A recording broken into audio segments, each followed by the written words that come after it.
just going to read John chapter 10, verse 27. It says, "My sheep hear my voice, and I know them, and they follow me." My sheep hear my voice, and I know them, and they follow me. Brethren, these times that we're in are very precarious times.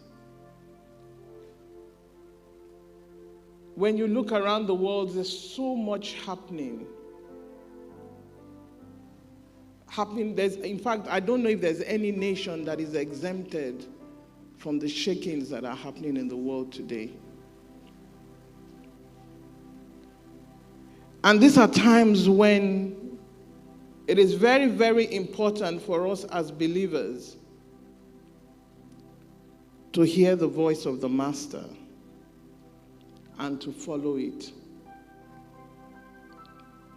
Our ability to hear the voice of God and to obey it will determine this journey of life. Our ability to hear the voice of God and to follow it is one thing to hear, it's another thing to follow.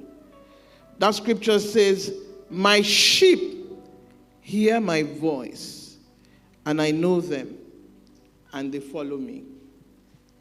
It is important for us to hear the voice of the Master and to follow him.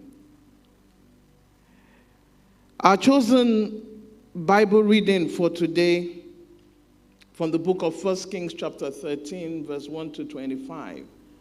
It's a very pathetic story because of the way it ends. 1 Kings chapter 13. Very pathetic story because of the way it ends. The story tells us of a young,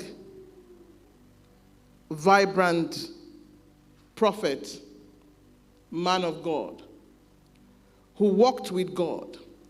He walked very closely with God.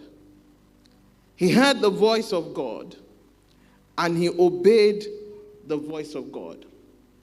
This young prophet had a great destiny ahead of him.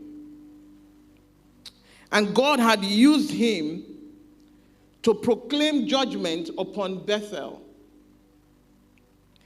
This prophet was so bold and fearless that he was not afraid to confront King Jeroboam at that time.